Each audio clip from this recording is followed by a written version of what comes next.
दिल्ली के चर्चित श्रद्धा वालका murder case में बड़ा खुलासा हुआ है। श्रद्धा के पिता ने अदालत के सामने कहा कि आफ्ताब ने ही उनकी बेटी की हत्या की है। आफ्ताब ने अपने हाथों से श्रद्धा का गला घोटकर मार डाला। ये बातें आफ्ताब ने खुद श्रद्धा के पिता को बताई।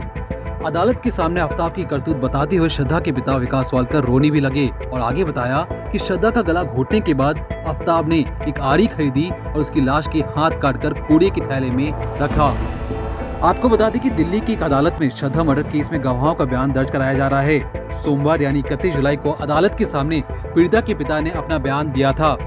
क्रांतक के संवाददाता संजय शर्मा के मुताबिक एडिशनल सेशन जज के सामने श्रद्धा के पिता विकास वालकर पेश हुए। उन्होंने गवाही दी कि 11 नवंबर 2022 को महरौली पुलिस स्टेशन वो गए थे, जहां पुलिस अधिकारियों ने उनसे पूछा कि क्या वो पुणे वालों को पहचानते हैं, जिस पर विकास वालकर ने कहा कि हाँ, मैं उन्हें जानता हूँ और यही आफ्ताब पुणे वाला है जो पिछले 3 साल से मेरी बेटी के साथ रह रहा था। विकास वालकर ने पुलिस को आगे बताया कि मेरी बेटी के साथ झगड़ा भी किया करता था और कई बार उसके साथ मार पिटाई भी की।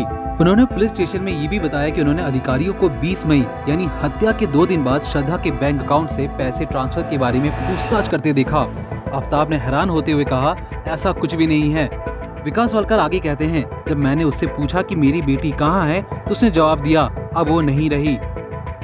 आफ्ताब का जवाब सुनकर श्रद्धा के पिता को सदमा लगा। वो चक्कर खाकर बेहोश हो गए। जब वो होश में आए तो आफ्ताब ने श्रद्धा की हत्या का खुलासा करना शुरू किया।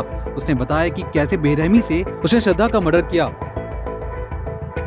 श्रद्धा के पिता ने कहा, आफ्ताब ने मुझे बताया कि 18 मई 2022 को छतरपुर में उसके फ्लैट पर उसका श्रद्धा के साथ झगड़ा हुआ था। इसके बाद हाथों से श्रद्धा का गला घोट दिया था।